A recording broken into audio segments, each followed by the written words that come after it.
First contact and deception. In the vast expanse of the Milky Way, humanity had long wondered if they were alone. The answer came on a crisp autumn morning in 2157, when a sleek, silver spacecraft appeared in Earth's orbit. The vessel belonged to the Zarquin, an advanced alien race that claimed to seek peaceful relations with Earth. As news of first contact spread, the world erupted in a mix of excitement and apprehension. Global leaders scrambled to organize a welcoming committee, while scientists prepared a barrage of questions about the cosmos. The Zarquin, with their iridescent skin and 4 arms, cut imposing figures as they disembarked from their ship at the United Nations headquarters in New York. "We come in peace," their ambassador, Selthor, declared in perfect English. "We have traveled across the stars to share knowledge and foster friendship between our species." Over the following months, the Zarquin shared glimpses of their advanced technology. They offered solutions to some of Earth's most pressing problems: clean energy, disease eradication, and even limited space travel beyond our solar system. Humanity marveled at these advancements, and a sense of optimism swept across the globe. Dr. Elena Rodriguez, a brilliant xenobiologist, was among the first humans invited aboard the Zarquin vessel. As she explored their ship, she couldn't shake a nagging feeling that something was amiss. The Zarquin were undoubtedly advanced, but there were inconsistencies in their behavior and technology that didn't add up.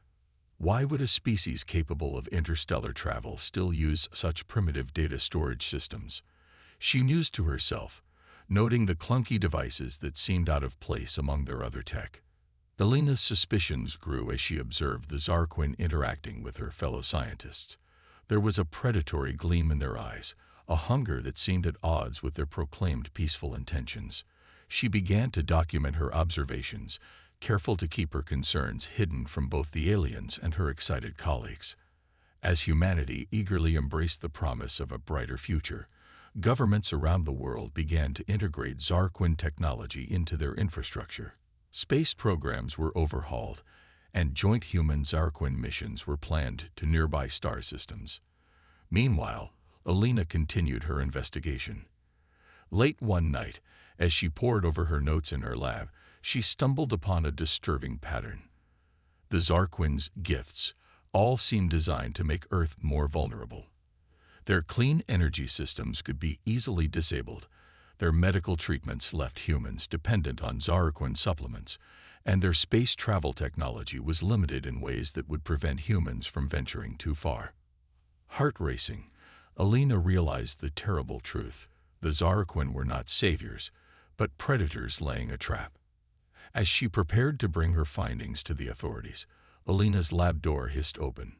Zelthor stood in the doorway, his 4 arms folded across his chest. "Dr. Rodriguez," he said, his voice dripping with false concern, "I'm afraid you've discovered something you weren't supposed to see." Elena's mind raced, searching for a way out. She knew that the fate of humanity might rest on her ability to expose the Zarquin's true intentions. With a deep breath, she steeled herself for the confrontation that would determine the future of her species. "I know what you're really here for," Elena said, her voice steady despite her fear. "And I won't let you destroy my world." Zelthor's face contorted into a sinister grin. "Oh, my dear doctor," he hissed, "I'm afraid you don't have a choice." As Zelthor advanced, Elena realized that the real battle for Earth's survival was only just beginning. Humanity would need all of its courage, ingenuity, and determination to overcome the threat that lurked behind the Zarquin's benevolent facade. The deception had been revealed, but the true test of humanity's resilience was yet to come. As the first rays of dawn broke over the horizon, Earth stood on the precipice of its greatest challenge, a fight not just for survival, but for the very future of the human race. The hunters arrive. The world changed overnight. Dr. Elena Rodriguez's revelations about the Zarquin's true nature spread like wildfire, shattering the illusion of peaceful first contact. Governments scrambled to respond, but it was too late. The trap had already been sprung. As dawn broke over major cities across the globe, massive Zarquin warships descended from the clouds. Their sleek, predatory forms cast long shadows over panicked populations. The vessels that had once been hailed as harbingers of a new age of cooperation now loomed as instruments of conquest. Commander Sarah Chen of the hastily formed Earth Defense Force stood atop the Pentagon, watching as the first wave of Zarquin dropships pierced the atmosphere. Her jaw clenched as she turned to her assembled officers. "Ladies and gentlemen," she said, her voice steady despite the chaos erupting around them, "this is the moment we've trained for. Humanity faces its greatest threat, but we will not go quietly into the night. We fight not just for ourselves, but for every generation that will come after us." As Sarah's words echoed across the command center, the first reports of ground combat flooded in. The Zarquin warriors were formidable, each standing over 8 feet tall, with exoskeletons that seemed to shrug off conventional weapons fire. Their forearms wielded advanced energy weapons that cut through human defenses with terrifying ease.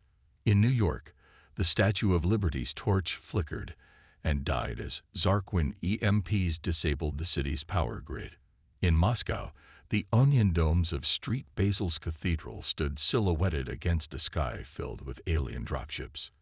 And in Beijing, the Great Wall became a last line of defense as Chinese forces rallied to repel the invaders. Amidst the chaos, pockets of human resistance began to form.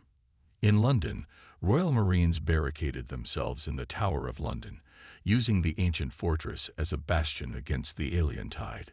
In Rio de Janeiro, civilians armed with nothing more than improvised weapons fought street by street, their determination matching the ferocity of the Zarquin assault. Dr. Elena Rodriguez found herself at the heart of the resistance.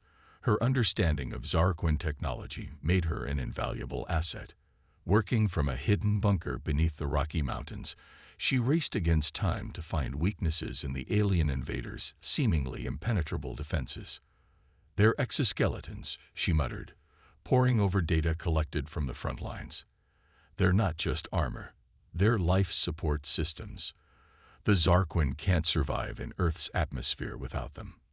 This revelation sparked a glimmer of hope.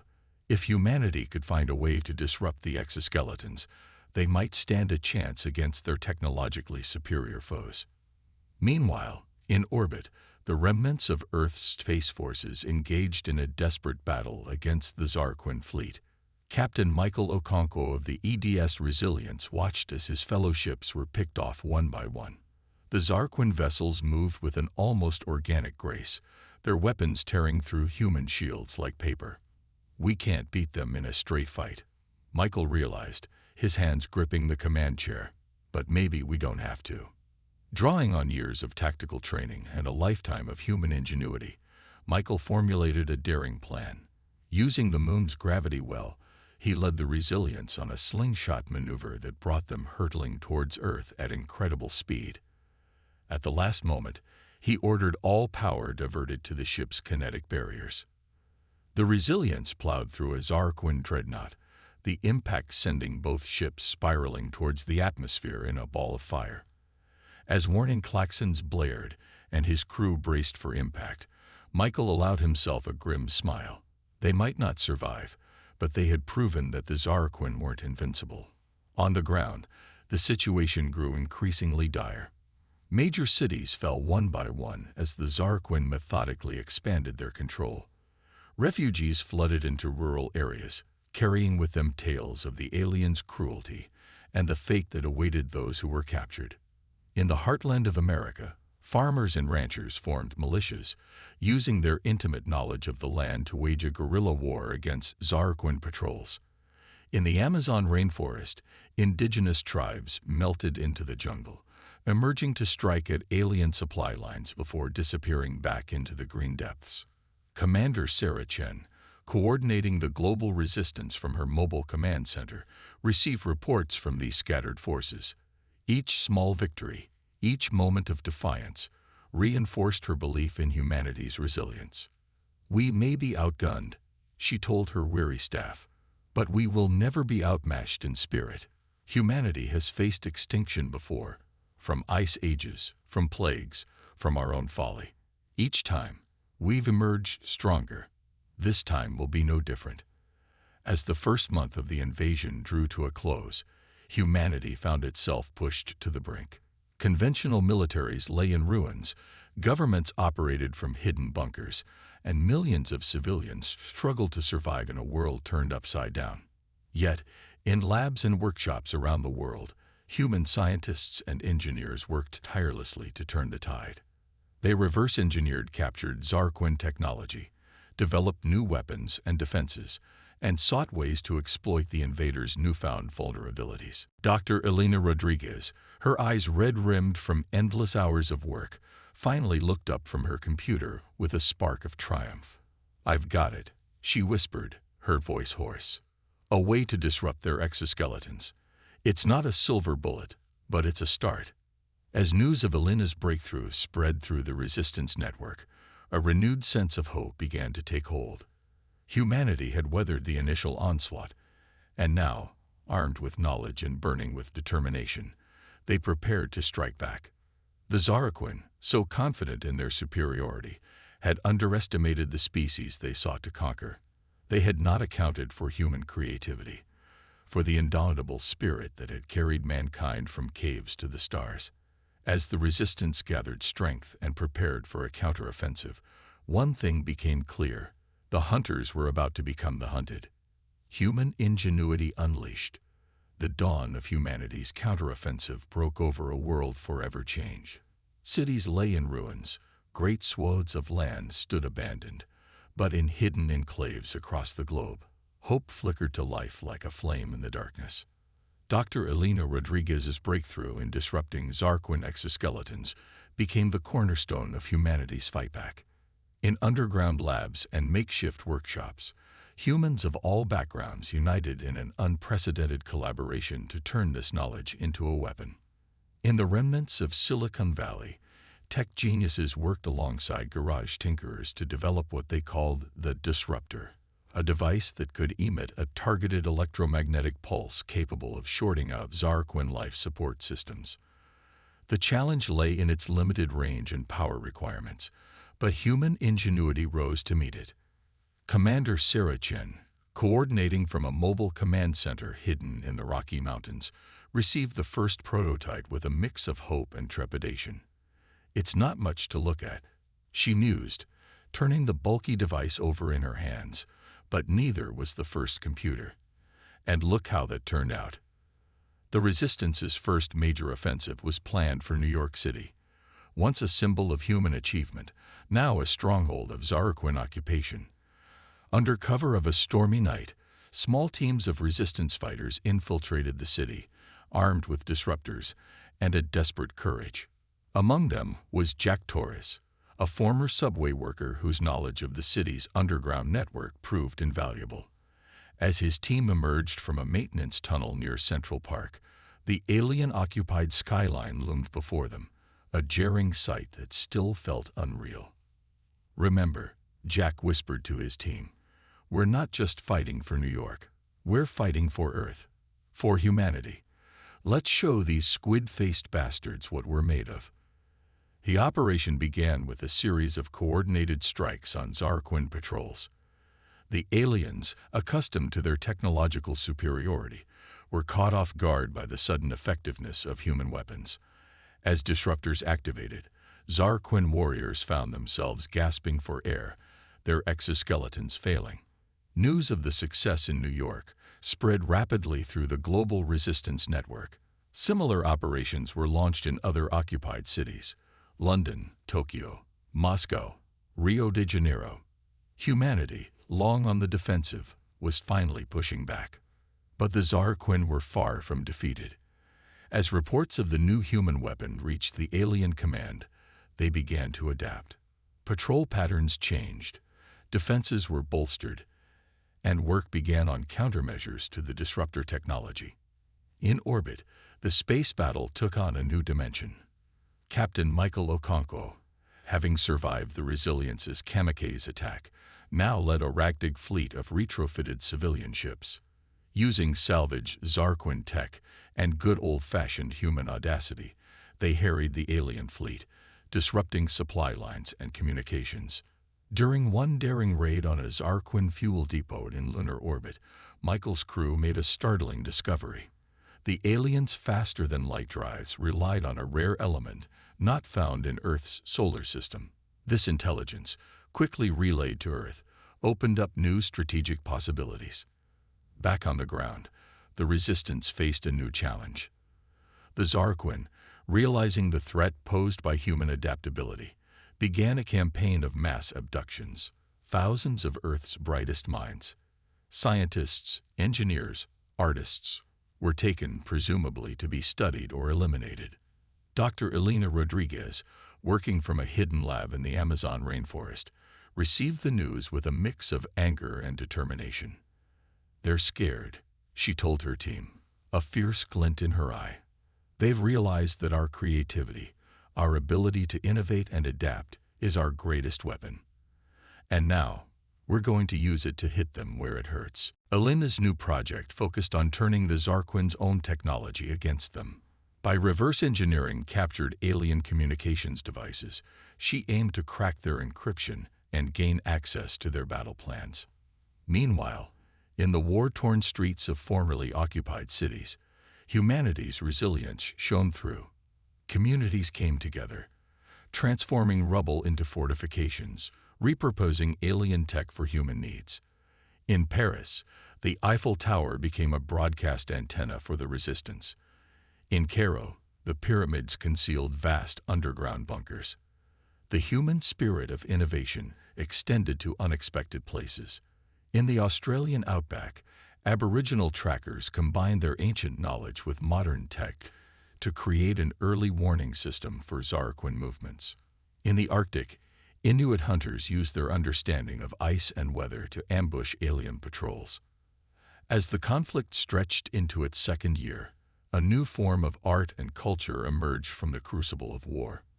Musicians composed stirring anthems of resistance, their melodies a reminder of what humanity fought to preserve. Writers and poets captured the experience of Earth under siege, their words a testament to the human spirit's indomitability. In orbit, Captain Michael Okonkwo's fleet scored a major victory. Using the intelligence about the Zarquin's fuel needs, they laid a trap for a major resupply mission. The resulting battle lit up the night sky, visible from Earth as a spectacle of flashes and explosions. When the dust settled, humanity had captured several intact alien ships, a treasure trove of advanced technology. On the ground, Jack Torres led a mission deep into Zarquin-controlled territory. Their objective, one of the aliens' primary cloning facilities, where they created reinforcements for their army. The raid was a high-risk operation, but the potential payoff, disrupting the enemy's ability to replenish their forces, was too great to ignore.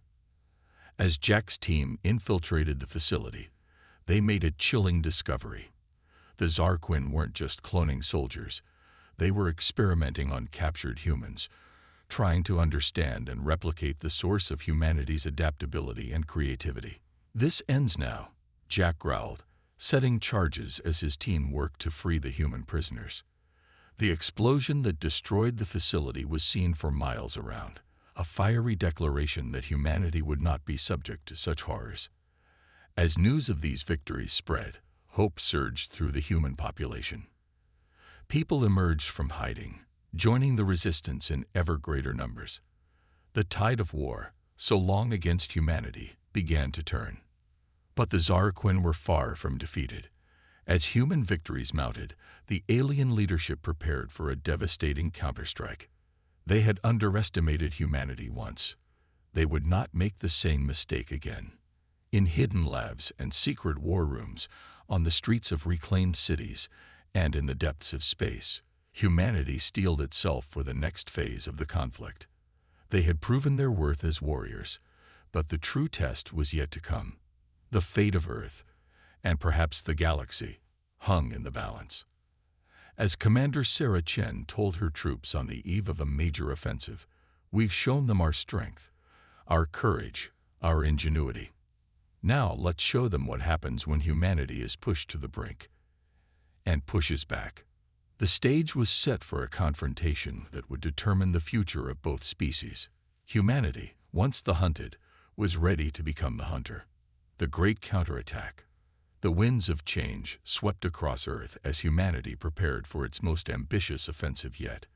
2 years of grueling conflict had honed the resistance into a formidable fighting force, and now, armed with reverse-engineered Zarquin technology and their own irrepressible spirit, they stood ready to reclaim their world. Commander Sarah Chen surveyed the holographic war map in her underground command center. Red markers indicating Zarquin strongholds were interspersed with blue dots representing human-controlled areas. The plan was audacious. A coordinated global assault designed to break the back of the alien occupation once and for all. "This is it, people," Sarah addressed her assembled staff, her voice steady and determined. "Operation Thunderbolt. We hit them everywhere, all at once. We've got one shot at this, so let's make it count." As the 0 hour approached, resistance cells worldwide made their final preparations. In the Highlands of Scotland, kilted warriors armed with disruptors and claymores readied themselves to retake Edinburgh Castle.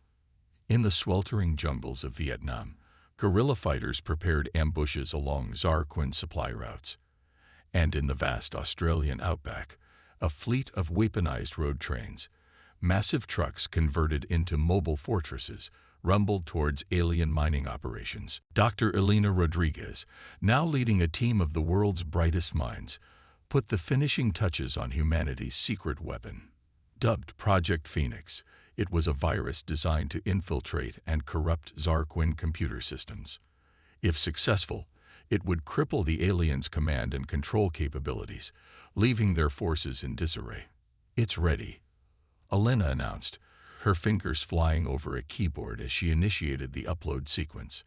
"Now we just need to get it into their primary data hub."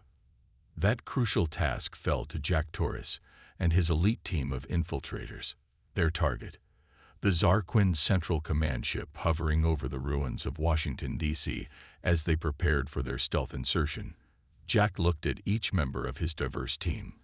A former MI6 agent, a Maasai warrior, a teenage hacker prodigy, and others. Each represented the best of humanity, united in a common cause. "Whatever happens up there," Jack said, his voice gruff with emotion, "it's been an honor fighting alongside you all." As dawn broke, Operation Thunderbolt began. Across the globe, human forces surged forward. The element of surprise, coupled with their new technologies, gave them an early advantage. In New York, resistance fighters emerged from the subway system to ambush Zarquin patrols. In Moscow, sleeper agents activated hidden weapons caches, arming the populace for a mass uprising.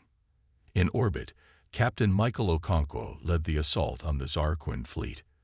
His Ragtag Armada, bolstered by captured alien vessels, engaged the enemy in a furious battle. Explosions lit up the sky as human ingenuity clashed with alien technology. "Push them back," Michael shouted over the comms as his ship, the newly christened EDS Defiant, dove through a hail of energy blasts to deliver a crippling blow to a Zarquin cruiser. "Earth's freedom depends on us keeping them pinned up here." On the ground, the fighting was intense and often hand-to-hand. In Paris, resistance fighters battled alien troops on the Champs-Élysées, the iconic avenue becoming a war zone.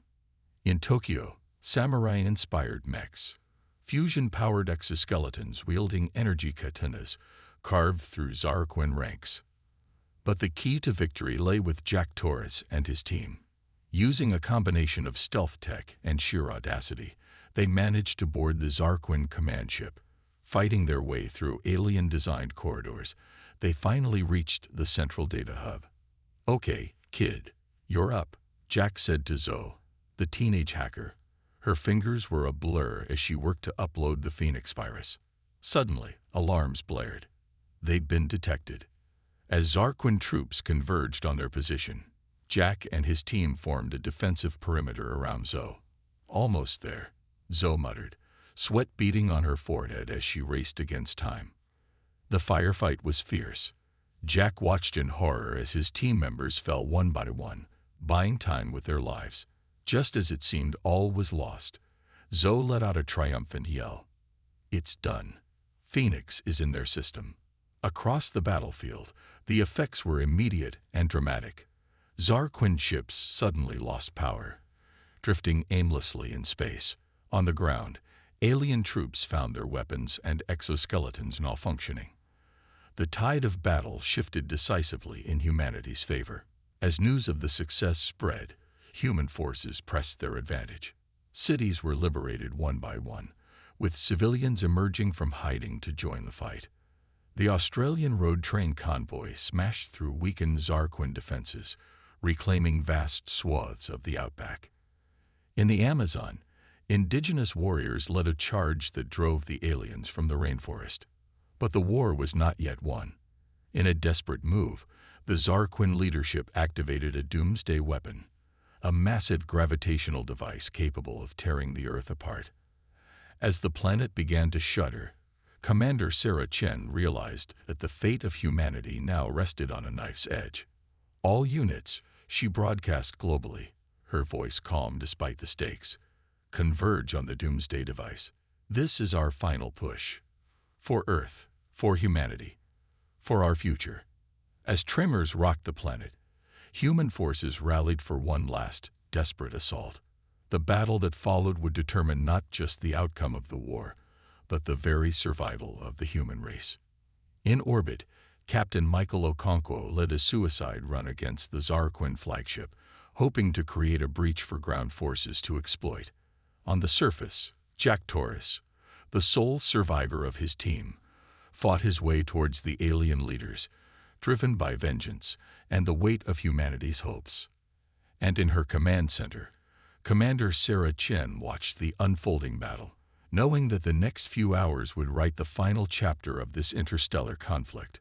Victory was within grasp, but at what cost? And what would humanity become in the aftermath of this existential struggle? As the fate of Earth hung in the balance, the true mettle of the human spirit was about to be tested like never before. A new galactic order. The battle for Earth's survival reached its climax as humanity threw everything it had at the Zarquin doomsday device. The planet shuddered, great fissures opening in the Earth's crust as the alien weapon strained the very fabric of the world. In orbit, Captain Michael Okonkwo's suicide run paid off. The EDS Defiant, engines blazing at maximum capacity, plowed into the Zarquin flagship's command deck. The resulting explosion created a breach large enough for a small team of human fighters to infiltrate. On the ground, Jack Torres fought his way through waves of desperate Zarquin defenders. His body was battered, his armor cracked, but his eyes burned with an unquenchable fire. He had come too far, lost too much, to fail now. As Jack neared the control center of the doomsday device, he found himself face to face with the Zarquin Supreme Commander, Zelfor, the very alien who had deceived humanity at first contact. "You've lost, human," Zelfor sneered, his forearms brandishing advanced weaponry. "Even if you defeat me, the device is set. Your world will die, and my people will simply find another to conquer." Jack's response was a grim smile. "You still don't get it, do you? We're humanity. We don't know how to quit." The ensuing battle was fierce, a clash between alien technology and human determination. Jack was outgunned and outmatched, but he had one advantage: the strength born from fighting for everything he loved. As they fought, Dr. Elena Rodriguez worked frantically to understand and disarm the doomsday device. Surrounded by a team of the brightest minds humanity had to offer, she raced against time to save the planet. "It's not just a weapon," Elena realized, her eyes widening as she deciphered the alien technology. "It's a gateway. They were going to tear Earth apart to create a stable wormhole for their invasion fleet." This revelation spurred the team to even greater efforts. If they could repurpose the device, it could be humanity's key to the stars. Back in the control center, Jack finally gained the upper hand against Zelfor. As the alien leader lay defeated, Jack's hand hovered over the kill switch. "Do it," Zelfor goaded. "Prove that humans are no better than us." Jack's hand trembled, then dropped. "No," he said, his voice heavy with the weight of all humanity had endured. "We are better, and we'll prove it by what we do next." At that moment, Alina's voice crackled over the comms. "We've done it. The device is disarmed. And, Jack, you won't believe this. We can control it. We can open gateways to other parts of the galaxy."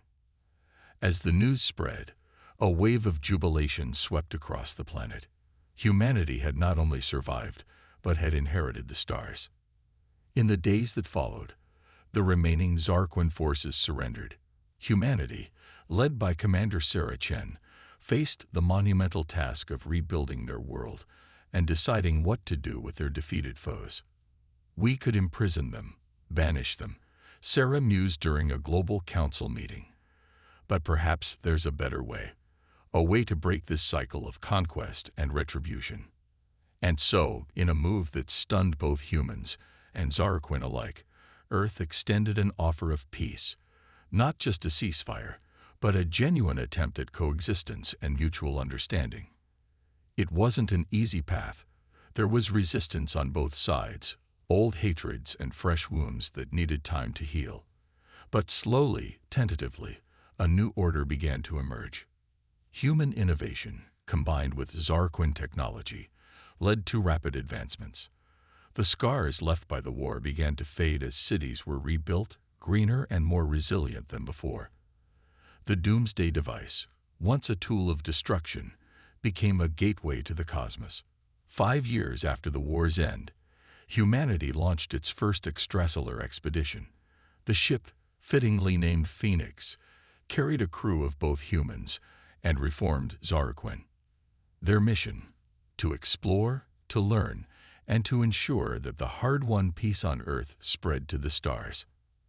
As the Phoenix prepared to make its first jump, Captain Alina Rodriguez, for who else could lead such a mission, addressed her diverse crew. "We've been through hell," she said, her gaze sweeping over human and Zarquin faces alike. "We've seen the worst of each other and the best.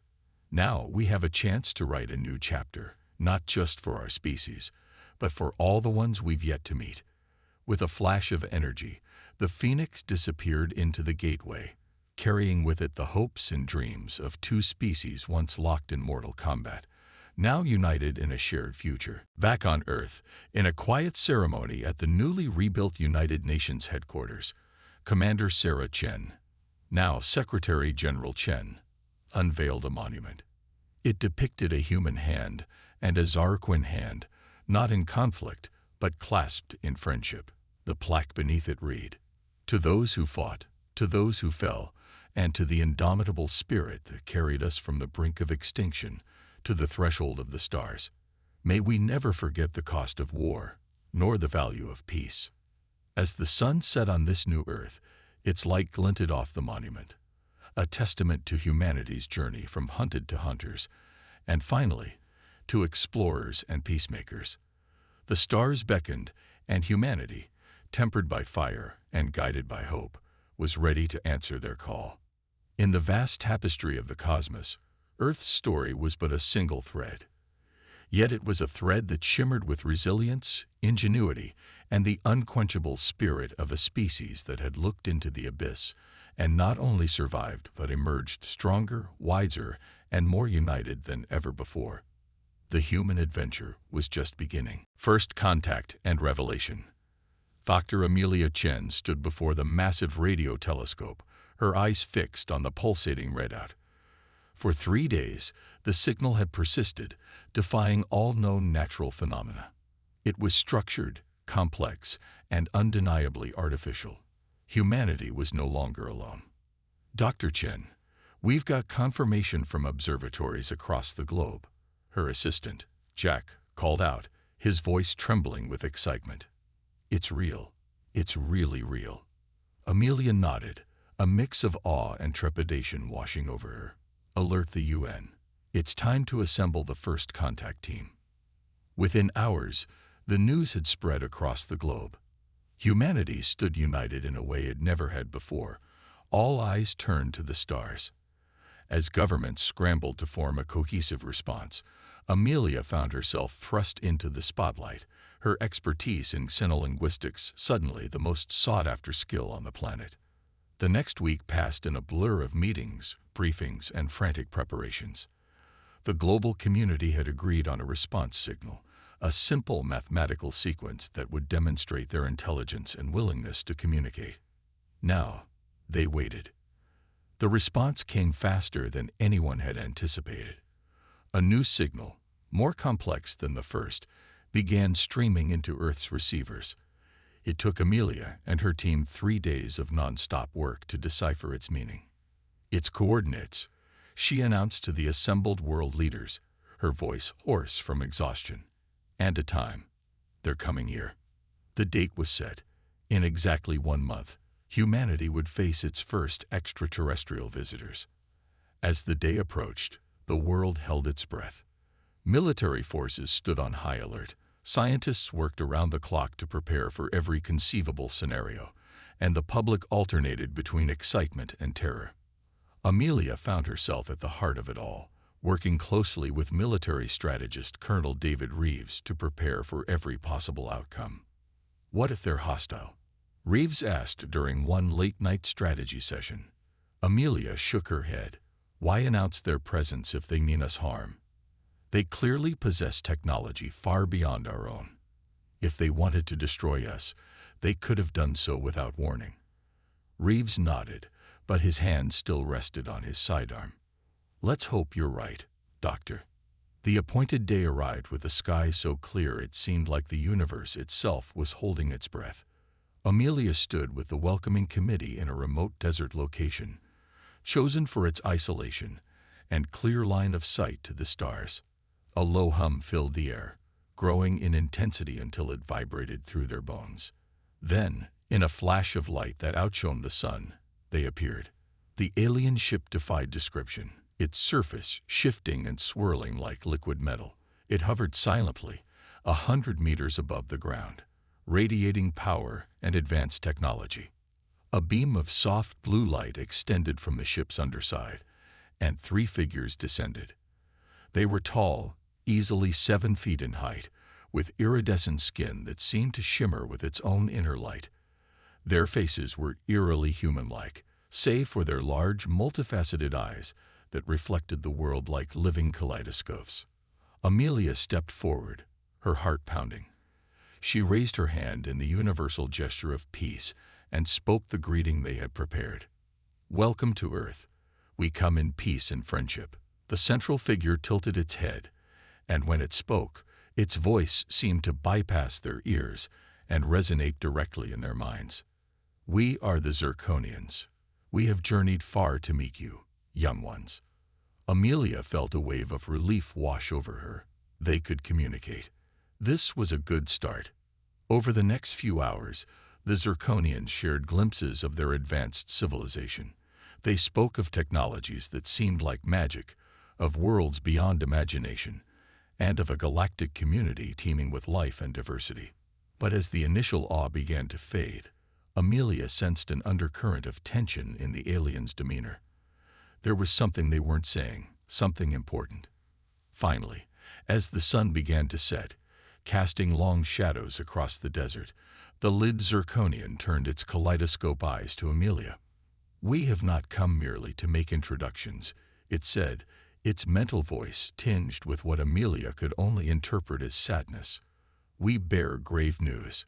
Colonel Reeves stepped forward, his hand instinctively moving towards his weapon. What kind of news? The Zirconian skin rippled, displaying complex patterns that Amelia suspected conveyed emotion. Your world is in danger. A cosmic event approaches, one that will render your planet uninhabitable within a single of your Earth years. The words hit like a physical blow. Amelia staggered, her mind reeling. That's impossible. We would have detected something like that. The alien shook its head, a surprisingly human gesture. The phenomenon is beyond your current scientific understanding. We detected it only because we were specifically searching for worlds at risk. Why? Reeves demanded, his military training keeping him focused despite the shocking news. Why look for endangered planets? The Zirconians exchanged glances, their skin patterns shifting rapidly. Because we believe in preserving the tapestry of galactic life. Each species, each culture, adds a unique thread to the cosmic weave. To lose one is to diminish the whole. Amelia's scientific mind raced, grasping for solutions. Can you help us? With your technology, surely you can prevent this catastrophe. The lead Zirconian's skin darkened, a gesture Amelia was beginning to associate with regret. We cannot stop the event. It is as inevitable as the movement of galaxies. But we can offer you a chance at survival. Hope blossomed in Amelia's chest. How? We can provide you with the knowledge to build Arcs. Great ships capable of carrying a portion of your population to a new world. But the journey will be long, and the destination uncertain. The choice to embark on this exodus must be yours. As the implications of the Zirconians' words sank in, Amelia felt the weight of history settling on her shoulders. In this moment, the fate of humanity hung in the balance, and she was at the center of it all. Colonel Reeves was the first to break the stunned silence. How long do we have to decide? The Zirconians' multifaceted eyes seemed to soften. Time is short. We can remain here for 7 of your days to assist in the initial preparations. After that, you must forge your own path. Amelia took a deep breath, steeling herself for the challenges ahead. Then we have no time to waste. We need to inform the world leaders immediately. As night fell over the desert, casting the alien ship in an otherworldly glow, Amelia couldn't shake the feeling that this was only the beginning. Humanity stood on the brink of its greatest trial and its greatest adventure. The cosmic tapestry awaited, and Earth's thread was about to take an unexpected turn. Little did they know, this was just the first step in a journey that would challenge everything they thought they knew about themselves, the universe, and their place within it. The stars beckoned, and humanity would soon discover depths of resilience, ingenuity, and courage they never knew they possessed. The Great Exodus. The news of Earth's impending doom spread across the globe like wildfire, igniting a maelstrom of emotions: fear, disbelief, anger, and eventually, a grim determination. Humanity, faced with extinction, chose to fight for survival. Dr. Amelia Chen found herself at the heart of Project Exodus, the most ambitious undertaking in human history. The goal was clear but daunting. Build a fleet of interstellar arcs capable of sustaining millions of people for a journey of unknown duration. We're going to need every brilliant mind on this planet, Amelia declared during the first global summit. Engineers, physicists, biologists, psychologists, everyone has a role to play. Colonel David Reeves, now heading the security aspect of the project, nodded in agreement. And we'll need to put aside our differences. Old conflicts mean nothing in the face of this threat. The Zirconians, true to their word, provided humanity with the basic blueprints for the Arcs. But the aliens' technology was so advanced, it might as well have been magic. It's like giving Stone Age humans the plans for a nuclear reactor, one frustrated engineer complained.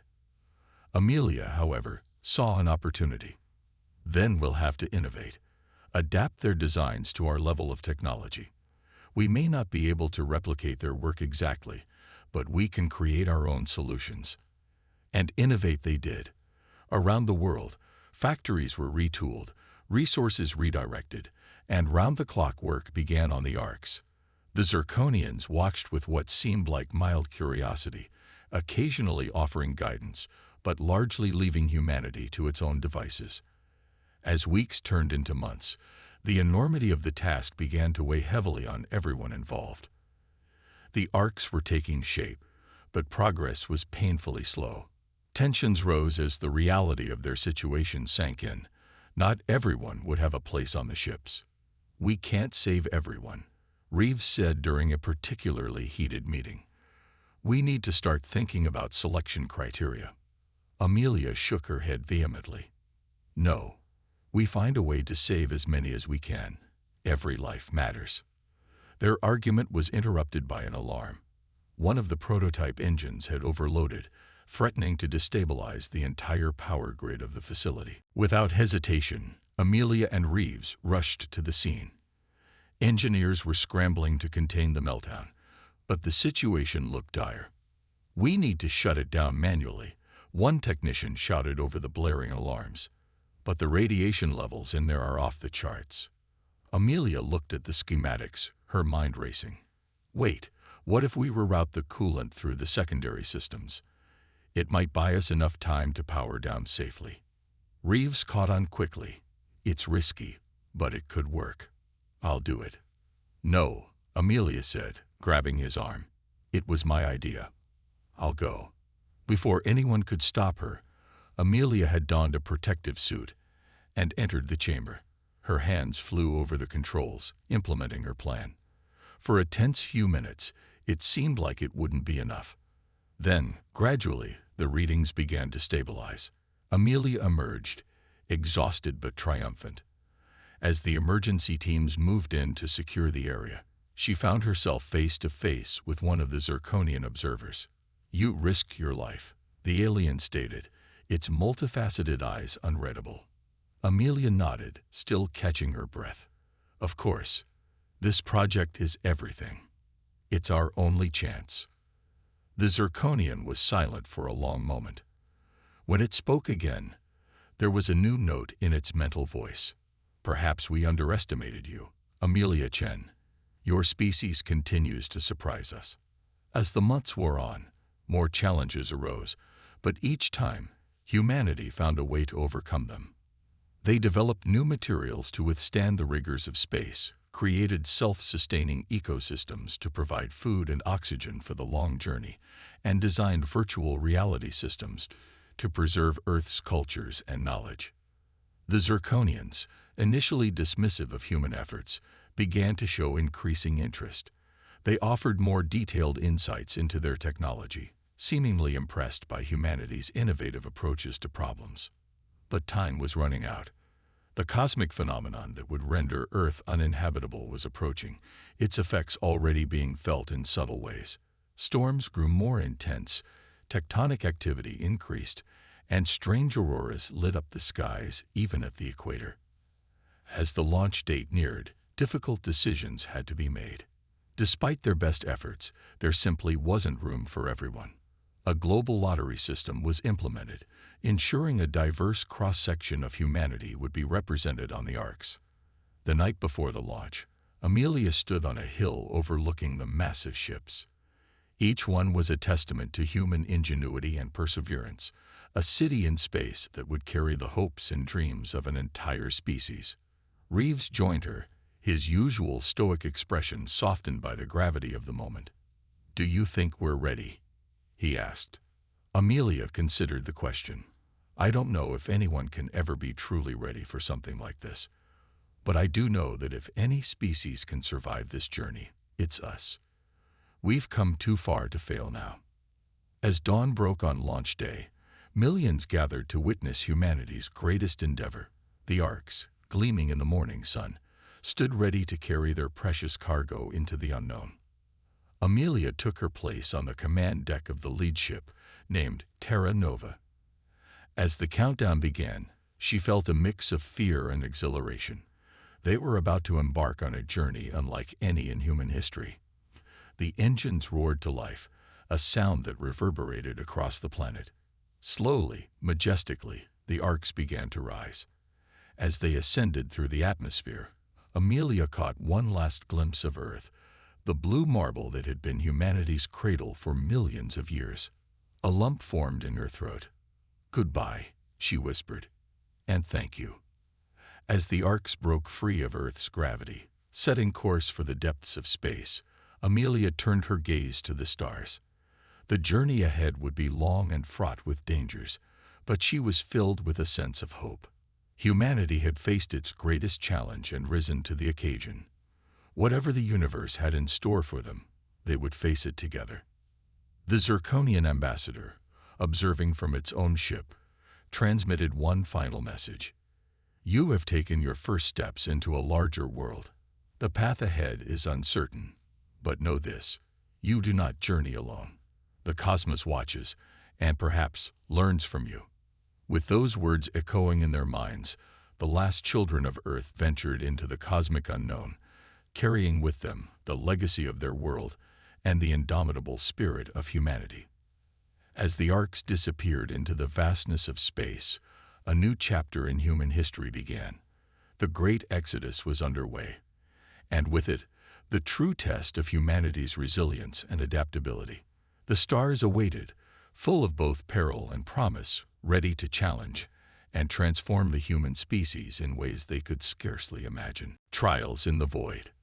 The vast emptiness of space stretched out before the fleet of human Orcs, a darkness punctuated only by the distant pinpricks of starlight. Months had passed since their departure from Earth, and the reality of their situation was beginning to set in for the millions of passengers aboard the ships. Dr. Amelia Chen stood on the observation deck of the Terra Nova, her eyes fixed on the holographic display showing the fleet's progress.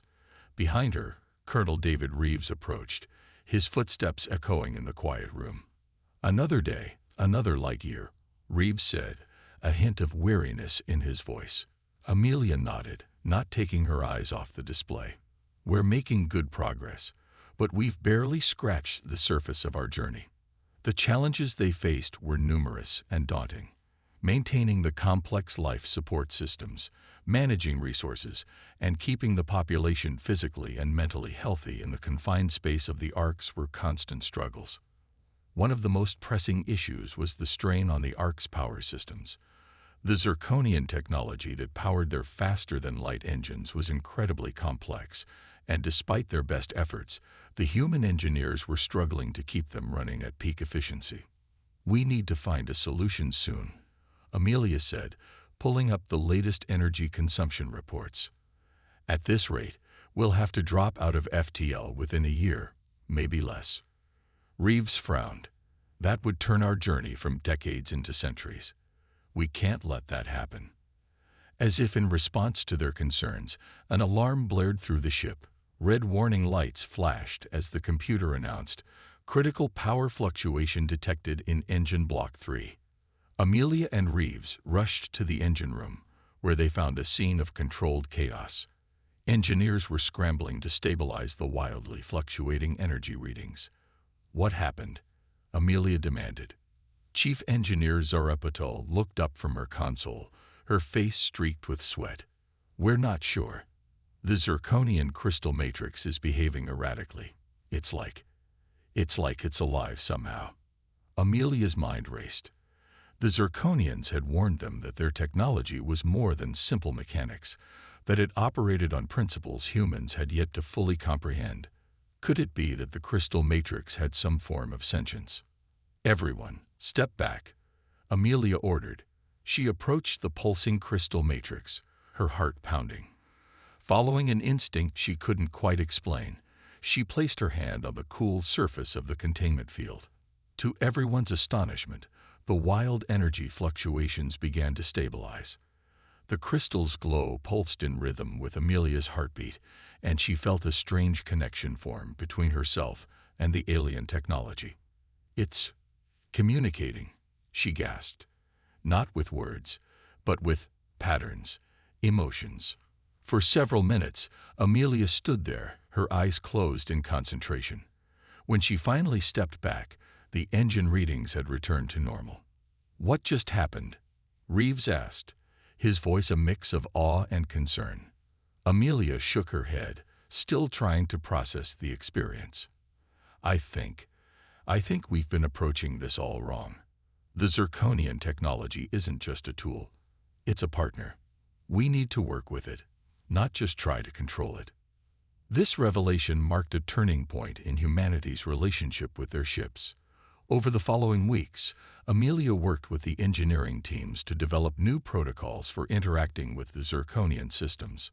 It was a blend of science and intuition, a new field that defied easy categorization. As their understanding grew, so did their ability to navigate the challenges of deep space. The Orcs' efficiency improved dramatically, and with it, the morale of the passengers. But just as they were beginning to find their stride, a new crisis emerged. A massive cosmic storm appeared on their long-range sensors, directly in their path. The storm was like nothing they had ever encountered, a roiling mass of energy that threatened to tear the fleet apart. "We can't go around it," Reeves said during an emergency meeting of the ship's leaders. "It would add years to our journey, and we don't have the resources for that." "And we can't go through it," Zora added. "Our shields won't hold against that kind of energy." Amelia studied the sensor readings, an idea forming in her mind. Maybe we don't need to avoid it or resist it. What if we could ride it? Her proposal was radical. Reconfigure the ship's energy fields to harmonize with the storm, essentially surfing the cosmic waves. It was dangerous, untested, and their only viable option. As they approached the edge of the storm, tension on the ships reached a fever pitch. Amelia stood on the bridge, her hands hovering over the newly designed interface that would allow her to communicate with the ship's systems. "All ships, prepare for storm entry," she announced, her voice steady despite her racing heart. "Hold on to something. This is going to be one hell of a ride." The moment they entered the storm, chaos erupted. The ships bucked and shuddered, alarms blaring as energy readings spiked off the charts. Amelia closed her eyes, reaching out with her mind to connect with the ship's systems. She felt the storm's fury, the raw power of the cosmos threatening to overwhelm them. But beneath that, she sensed something else, a pattern in the chaos, a rhythm in the destruction. Slowly, carefully, she began to align the ship's energy field with that rhythm. The effect was immediate. The violent shaking subsided, replaced by a smoother, undulating motion. Through her connection with the ship, Amelia guided the fleet through the cosmic storm, navigating the currents of energy like a skilled surfer riding a wave. Hours passed in a blur of concentration and exhilaration. When they finally emerged on the other side of the storm, a cheer went up throughout the fleet. They had done the impossible. As the excitement died down, Amelia made a startling discovery. Their passage through the storm had not only left them unscathed, but had actually recharged their power systems. They had gained years of travel time in a single harrowing journey. The Zirconian observers, who had remained largely silent since their departure from Earth, finally broke their silence. Their message was brief but filled with a newfound respect. "You continue to surprise us, humans. Perhaps there is more to your species than we initially believed." This event marked a turning point in the Exodus. Humanity had faced one of its greatest challenges and emerged stronger for it. They were no longer simply passengers on Zirconian-designed ships. They were becoming true spacefarers in their own right. As Amelia looked out at the star-filled expanse before them, she felt a sense of pride and purpose. They had a long way to go, but for the first time since leaving Earth, the future seemed bright with possibility. "We're going to make it," she said softly, more to herself than anyone else. "Whatever's out there, we'll face it together." Little did she know that their greatest trials and greatest triumphs still lay ahead. The cosmos had more surprises in store for the children of Earth, challenges that would test their newfound abilities and unity to the limit. As the fleet continued its journey into the unknown, the human spirit of adventure, resilience, and innovation burned brighter than ever. They were no longer simply surviving in space. They were learning to thrive in it. The next phase of their cosmic journey awaited, full of both peril and promise. The nexus of civilizations. The human fleet emerged from faster-than-light travel with a brilliant flash, their sensors immediately overwhelmed by the bustling activity surrounding them. After years of traversing the void of deep space, they had finally arrived at their destination. The Galactic Hub, a nexus of alien civilizations unlike anything humanity had ever imagined. Dr. Amelia Chen stood transfixed at the view screen, her eyes wide with wonder. Surrounding their ships was a vast, sprawling structure that defied description. It was a city in space, a tangle of gleaming towers, translucent domes, and impossibly delicate bridges, all suspended in a shimmering energy field. "My God," Colonel David Reeves breathed, standing beside her. It's beautiful," Amelia finished for him, "and terrifying." As they watched, Ships of all shapes and sizes darted between the structures, a cosmic ballet of commerce and communication. The diversity was staggering. Each vessel as unique as the civilization that created it. A transmission crackled through their comms, a cacophony of alien languages that their systems struggled to interpret. Finally, a clear message emerged. Unidentified fleet, you have entered restricted space. State your identity and purpose immediately. Amelia took a deep breath, straightening her uniform. This was the moment they had prepared for, the culmination of their long journey.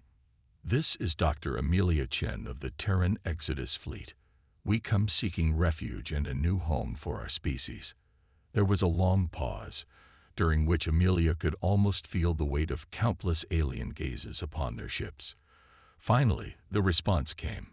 Proceed to Docking Station Alpha 7. Representatives will meet you there.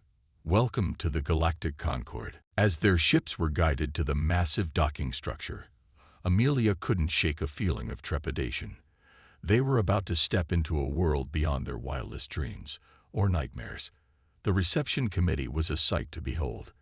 Aliens of every conceivable form stood waiting as Amelia Reeves and a small delegation disembarked. Some were vaguely humanoid, others defied any earthly comparison. The diversity was both exhilarating and overwhelming. A tall, willowy being with iridescent skin stepped forward. I am Xyloxa, Chief Diplomat of the Galactic Concord. We have been expecting you, though I must admit, not quite so soon. Amelia bowed slightly, hoping the gesture translated well across species. We're grateful for your welcome, Xyloxa. Our journey has been long and difficult. Xyloxa's multifaceted eyes seemed to shimmer with curiosity. Indeed, the Zirconians informed us of your situation, but they failed to mention your impressive mastery of their technology.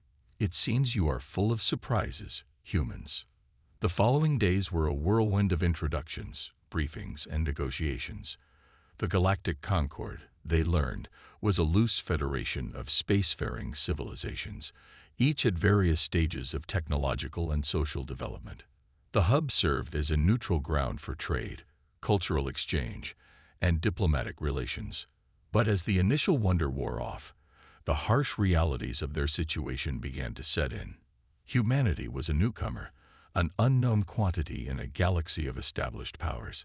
Many viewed them with suspicion, others with thinly veiled disdain. They see us as primitives, Reeves growled after a particularly frustrating meeting with the Concord Security Council. Barely out of our Stone Age as far as they're concerned. Amelia nodded, her frustration evident.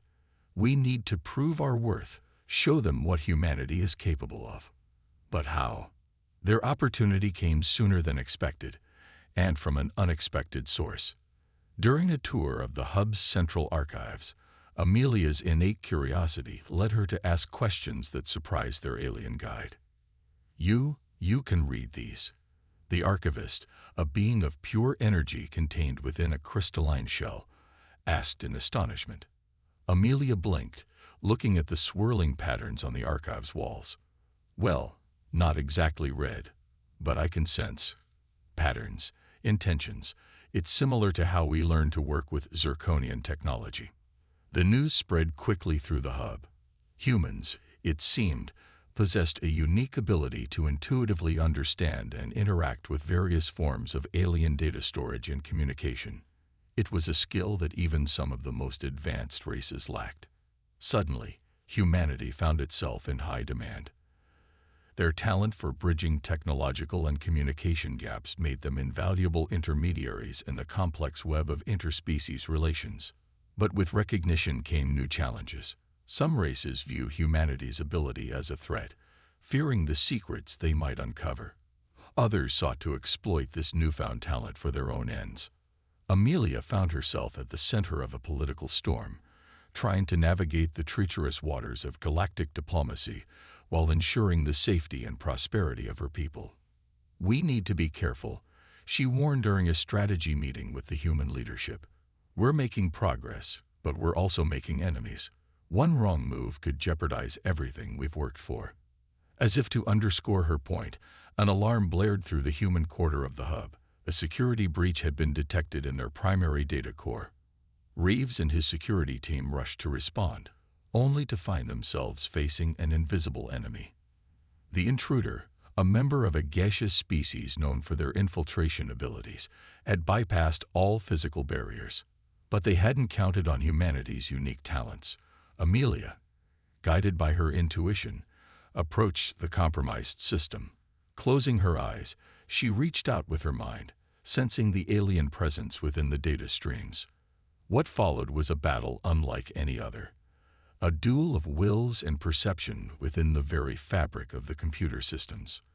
Amelia's consciousness danced through the data, chasing the intruder's ethereal form, anticipating its moves, and gradually boxing it in. When it was over, the would-be saboteur was contained, and humanity had once again demonstrated their extraordinary capabilities.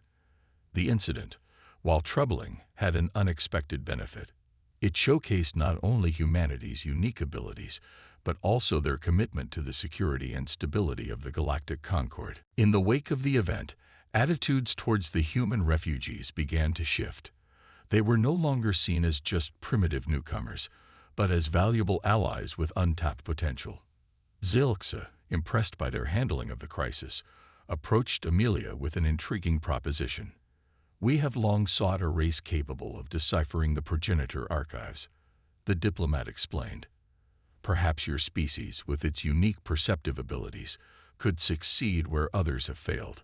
The progenitor archives, Amelia learned, were the oldest and most mysterious structures in known space. They were believed to contain the knowledge of an ancient race that had seeded the galaxy with life eons ago, but no modern civilization had ever managed to unlock their secrets. It was an opportunity and a risk. Success could cement humanity's place among the stars, but failure could relegate them to obscurity. As Amelia considered the offer, she gazed out at the sprawling expanse of the galactic hub. In the span of a few short years, humanity had gone from facing extinction to standing on the brink of a new era of discovery and importance. "We'll do it," she said finally, her voice filled with determination. Humanity has always been driven by the need to explore, to uncover the unknown. This is our chance to make a real difference in the galaxy. Little did they know that their decision would set in motion a chain of events that would shake the very foundations of the galactic concord. The progenitor archives held secrets beyond their wildest imaginings, secrets that some believed were better left buried. As humanity prepared to embark on their greatest challenge yet, the cosmic tapestry continued to weave its complex pattern. The human thread, once thought to be cut short, was now inextricably woven into the fate of the galaxy itself. The stage was set for a revelation that would change everything. Humanity's greatest test, and perhaps its finest hour, lay just ahead. Humanity's crescendo. The progenitor archive loomed before them, a colossal structure of impossible geometry that seemed to defy the very laws of physics. Dr. Amelia Chen stood at the head of the human expedition, her heart racing with a mixture of excitement and trepidation. This was it, the moment that would define humanity's place in the galactic community. "Ready?" Colonel David Reeves asked, his hand resting reassuringly on her shoulder. Amelia nodded, taking a deep breath. "As ready as we'll ever be." As they approached the entrance, the archive seemed to come alive. Patterns of light danced across its surface, responding to their presence. The assembled alien observers watched in hushed anticipation. Many of their species had tried and failed to unlock the archive's secrets over millennia. Amelia placed her hand on the smooth, cool surface of the entrance. Instantly, she felt a connection form, similar to her experiences with Zirconian technology, but infinitely more complex. It was as if the entire history of the galaxy was flowing through her mind in a torrent of information. It's alive," she gasped, her eyes wide with wonder. "And it's been waiting for us." The entrance shimmered and parted, inviting them in. As the human team ventured deeper into the archive, they found themselves surrounded by holographic displays, each showing glimpses of ancient worlds and long-lost civilizations. But it wasn't just a repository of historical data. The archive was a living database, constantly updating itself, analyzing the present, and even extrapolating possible futures. And for some reason, it had chosen humanity to be its new caretakers. As they delved deeper into the archive's mysteries, a troubling pattern began to emerge. The progenitors, the ancient race that had seeded life throughout the galaxy, had not simply vanished as most believed. They had been running from something, a threat so grave that it had driven them to hide their legacy in hopes that future races might succeed where they had failed. "Look at this," Amelia called out, pointing to a holographic display. It showed a dark, roiling mass at the edge of the galaxy, slowly but inexorably expanding. Whatever this is, it's what the progenitors were fleeing from. And if these calculations are correct, it'll reach the heart of the galactic concord within a century. The revelation sent shockwaves through the galactic community. Many races turned to their most advanced technologies, seeking a solution. Others began to despair, seeing the approaching doom as inevitable. But humanity, led by Amelia and her team, took a different approach. Drawing on their unique ability to interface with the archive, they began to piece together the progenitors' research, seeking to understand the nature of the threat. "It's not just a physical phenomenon," Amelia explained during an emergency session of the Galactic Concord. "This entropy field is alive in a way we can barely comprehend. It doesn't just consume matter and energy. It erases the very laws of physics as it expands." The news was met with stunned silence. How could they fight something that unmade reality itself? "But there's hope," Amelia continued, her voice filled with determination. The progenitors were close to a solution. They just ran out of time to implement it. What followed was the greatest collaborative effort the galaxy had ever seen. Humanity's intuitive understanding of the archive allowed them to bridge the gaps between vastly different alien technologies and methodologies. Races that had been bitter rivals for eons now worked side by side, united against a common threat. Months of tireless work culminated in a plan as audacious as it was desperate.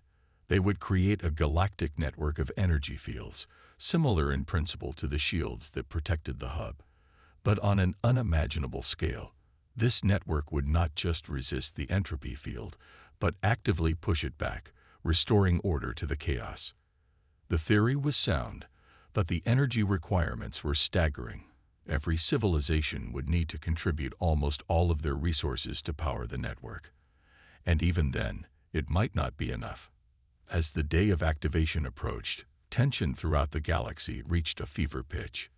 Amelia and her team worked tirelessly, coordinating the efforts of trillions of beings across countless worlds. In the final hours, a sobering realization set in. The power sources they had assembled were insufficient. The network would collapse before it could fully activate. It was Amelia who proposed the solution, though it broke her heart to do so. "The Orcs," she said, her voice barely above a whisper. "If we channel the energy from our faster-than-light engines into the network, it should provide the boost we need." The implications were clear. Using the Orcs would strand humanity in this part of space forever. There would be no finding a new Earth, no triumphant return to their home world. They would be committing fully to their new life among the stars. The decision was put to a vote. In a display of unity that brought tears to Amelia's eyes, the choice was unanimous. Humanity would sacrifice its past to ensure a future for all. As the countdown to activation began, Amelia stood at the control center, her hand poised over the final switch. Around her, representatives from every race in the Galactic Concord watched in tense silence. "For Earth," she whispered, "and for all the worlds to come." She threw the switch. The activation was like nothing anyone had ever seen. A wave of energy rippled out from the hub, growing and strengthening as each node in the network added its power to the whole. When the energy from the human arcs was added, the wave became a tsunami of order and stability, crashing against the encroaching entropy. For several heart-stopping moments, it seemed as if it might not be enough. The entropy field pushed back, threatening to overwhelm their defenses. But then, slowly at first, then with gathering speed, the tide began to turn. A cheer went up throughout the galaxy as the entropy field was pushed back, shrinking until it finally winked out of existence. They had done it. Against all odds, life had triumphed over oblivion.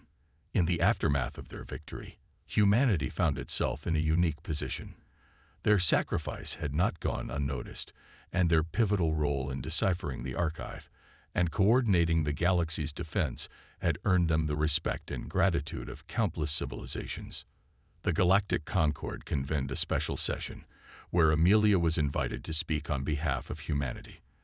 As she stood before the assembled representatives of 1,000 worlds, she felt the weight of history on her shoulders. "We came to you as refugees," she began, her voice clear and strong. "Homeless wanderers seeking a place in a vast and unknown galaxy. Today, we stand before you as partners, as friends, and as fellow citizens of this grand cosmic community." She paused, looking out at the sea of alien faces. Humanity has lost much in our journey. Our homeworld, our history, our very connection to our past. But we have gained so much more. We have found our place in the stars, not just as survivors, but as an integral thread in the cosmic tapestry. As Amelia's speech concluded, Xyloxus stepped forward. "In light of humanity's contributions and sacrifices, the Galactic Concord hereby extends an invitation to Earth's children. We offer you not just membership in our community, but a seat on the High Council itself. Your wisdom, your unique perspectives, and your indomitable spirit have proven invaluable.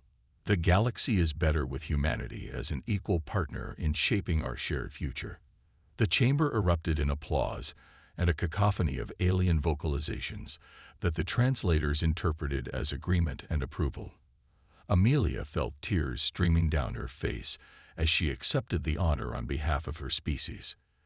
As the celebrations died down and the hard work of rebuilding began, Amelia found a quiet moment to reflect. She thought of Earth, now forever lost to them, but whose spirit lived on in every human. She thought of the long journey that had brought them here, the trials they had faced, and the triumphs they had achieved. Looking out at the glittering expanse of the hub, at the myriad ships and stations representing civilizations beyond counting, Amelia felt a profound sense of hope. Humanity's thread in the cosmic tapestry was no longer in danger of being cut short.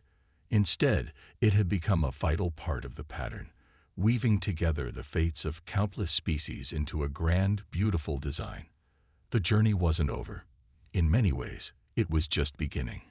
But wherever the cosmic currents might take them, humanity would face it as they always had, with courage, creativity, and an unquenchable spirit of adventure. As a new day dawned for the galaxy, Amelia Chen smiled.